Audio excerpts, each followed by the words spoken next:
The biggest difference in the bedroom is the bed itself. That bed's massive. It's extremely rare that you will find this type of style in Germany. Differences between European and American houses. Always enjoy these videos, but a lot of you guys say in the comments, that doesn't look like a house where I live, or the houses are different all across America. So for that reason, I'm going to ask you if you want to get involved in a future video.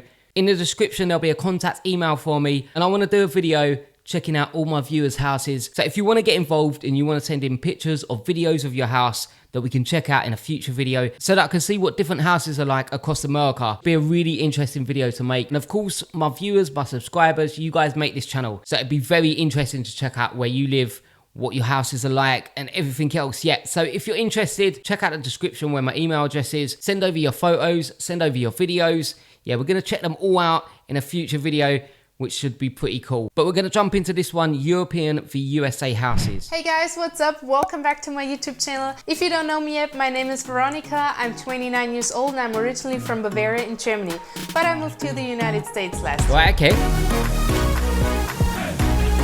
An interesting move.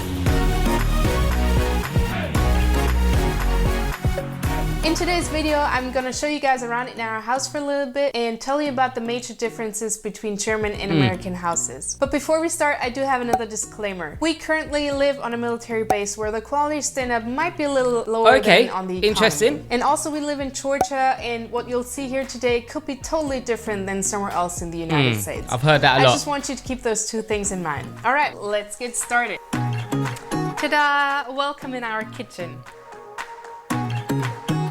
Okay, I already noticed the fridge is a lot bigger than what you would see in most places in Europe. I mean, it's quite wide. You could get a lot of stuff in that fridge. So yeah, I'm already seeing differences. Obviously, any of the things I'm about to show you are known by every American. But the majority of the Germans has never seen it, which is why I've decided to do this video a little different than just sitting down and talking about it. And before I show you some details, I wanted to demonstrate by standing right in front of it how big our fridge is. Compared to a German standard fridge, I would say it's about at least twice as big.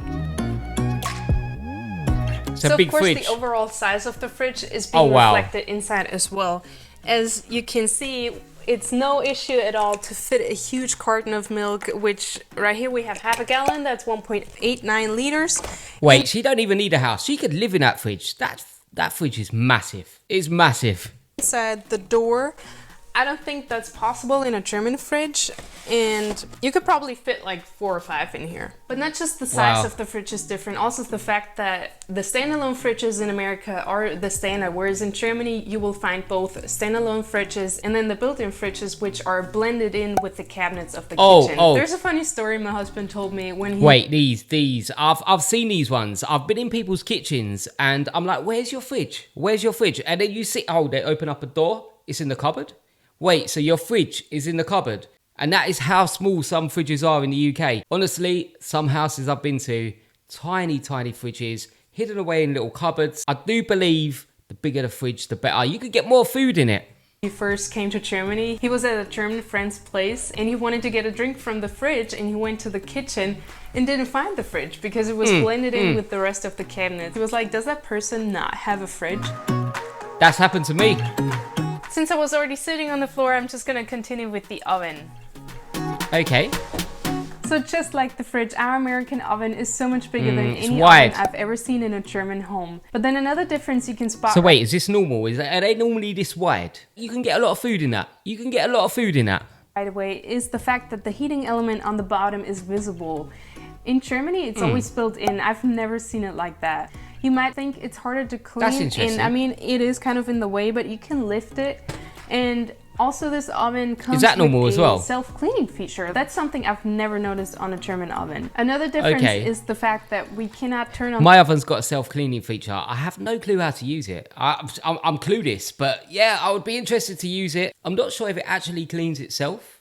I mean, that'd be a good feature, but I'm just not sure how I use it. On the bottom heat and the top heat at the same time, which is a pretty basic feature in Germany. But don't get me wrong, there's definitely more advanced technology available in the United States, but unfortunately we don't have it. Okay. So I would say the stove is my least favorite part about the house. Let me show the Germans what happens right here. You can just pull off the whole hot plate. I've never seen anything like that in Germany. There's better and more energy efficient technology out there, so I don't really understand why this is still a thing. So the first time I was using the oven, I had also sitting my herb basket right here, and I had no idea that this is where the exhaust of the oven sits. Honestly, I have no idea where the exhaust of a German oven is located, but it's definitely not sitting right there. It ruined my basket. Alright, one more thing in the kitchen and then we'll move on to another room. Oh, she's got a kettle. I just noticed she's got a kettle, and that's in an American house. Interesting, interesting. Let me know in the comments if any of you watching have got a kettle in your kitchen. I'm just curious about that.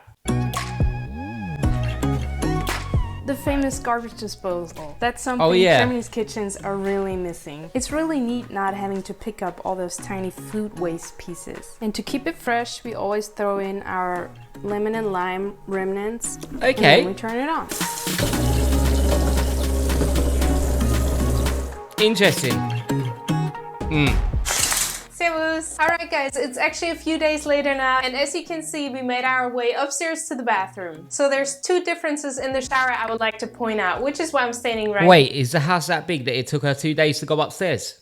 I'm only joking. I'm only joking. Here. And while I'm not saying that there's nothing else available, because let's be honest, there's no such thing anymore nowadays, the difference is more that I've never seen this in Germany. The first thing is the fixed shower head. In Germany, we've always had a handheld shower head. And okay, yeah, same in the UK. The plastic wall. In Germany, I've never seen anything else but towels. And not only in the shower, but in the whole bathroom. Here, we have no towels at all, not even on the floor. And those two things aren't necessarily related to the fact that we live in military housing.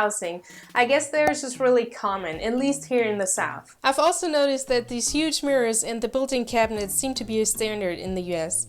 When you move into a German apartment, don't be surprised if the only thing you'll find is a sink. Alright. The biggest difference in the bedroom is the bed itself. Bed's massive. It's extremely rare that you will find this type of style in Germany. And I don't even know how to describe it. It's just the heavy look American beds have, in my opinion. And I think it's the headboard what makes it seem that way. The comforter is something we don't even have in Germany. We pretty much use duvets only, and then a couple will also have 2 smaller duvets instead of 1 big one. As far as I know, the most common way to use a comforter is to have another sheet. Wait. We don't have separate duvets or anything like that in the UK. It is one duvet. You got a big duvet. We don't have the comforter. Why would you have 2 separate duvets? I'm confused. In between, which you can wash easier and therefore more often than the big comforter. And while box springs are becoming more and more popular in Germany, slatted frames are still the more common type. And if you want to buy a bed or a mattress in Germany, you won't find any names like king or queen size, because we simply identify the certain types with its measurements. Interesting. Not in the UK.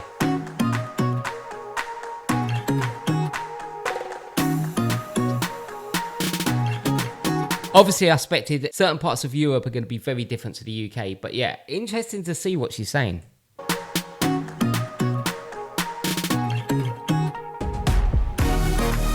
It's a big bed though. Looks comfortable though.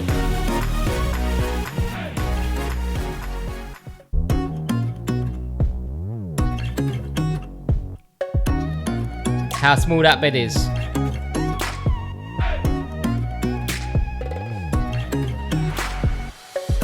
Outlets. I wasn't sure whether or not I should talk about the outlets, because I thought most of the people already know about the difference. But then I thought I should, so that others don't make the same mistake as I did. When you travel— Right, so just in case you don't know, the UK is different to both of these. The UK has a 3-pin plug. Germany, I think if we go to Germany, we have got an adapter. A lot of people in the UK have an adapter to go there, but then that adapter is completely different to America. So yeah, it's interesting how everywhere has different things. To either countries, make sure you get a good quality adapter. Well, first you gotta make sure an adapter is actually sufficient, because some devices are not made for dual voltage. But then don't, and that's my personal advice for you, do not buy the cheapest adapter you can find. I got this adapter back in Germany. I think it was a pack of 2 for maybe 10 euros. And I got it for my German straightener I already had, and I wanted to take it to the States because it was a little pricey and I didn't want to get rid of it. So the problem is that the plug doesn't actually stay in the adapter. In order for it to work at all, I have to tape it, and then still it's sometimes too loose and the straightener would turn off. I just wanted to throw that out there. If you go on vacation, make sure you get a good adapter if you need one. Air conditioning. Everyone who's been in Germany before probably knows about the lack of air conditioning. Well, I should probably say it's only considered a lack for Americans. I always say this in a video, I'm very jealous about air conditioning. When it's hot, I would love to have air conditioning. Because we Germans, we really don't feel or see the need for it. Yes, there certainly are a few hot weeks during summertime, but with the standard insulation of German houses, the majority feels more than comfortable without an AC. We've also got these awesome monster blinds which can make a room pitch black, and it really helps keeping it cool. The way we get fresh air into our homes in Germany is simply by opening a bunch of windows whenever we feel the need for it. But now after I moved to Georgia, I see how that's not really an option everywhere in the United States. Most time of the year it's just too hot, even in the mornings, and way too humid to do that. But I also think Americans and Germans are just very different when it comes to temperature sensation. I always hear Americans in Germany say they miss air conditioning in public places like restaurants as well. Right. Heating systems. Then there's also a difference in the heating systems. While it's common in North America to heat with forced air through the same ducts and vents as the AC, a floor heating system in newer houses is probably the most common technology in Germany nowadays. But you will also still see radiators in older buildings. Alright guys, I've decided to end the video here because I've got to agree, my house has got radiators everywhere, and that's pretty much how I'm going to heat up the house. But the air conditioning can do both. It can heat you up and cool you down. That's interesting. Otherwise, it's just gonna take me 2 weeks to edit. But there's so much more to talk about, and one big difference in the house specifically makes it so hard for me to record videos sometimes. I think what I can take from that is it's always size. The beds, they look massive. The fridge, massive. To have the space in the bed that you can roll over, go whatever direction you want, and you ain't gonna run out of space. Amazing. And the fridge, yeah, I wanna get as much food in my fridge as I can. So I think that's a great thing. Yeah, definitely interesting video. Enjoyed checking that out. Like I said at the start, if you want to get involved on the next video where we're going to be checking out what your houses are like, check out the email down below. Send me in your photos, your videos of what your houses are like, because we are going to do a good video on that. But yeah, thank you so much for checking out the video. I'd really appreciate it as well if you could hit the subscribe button.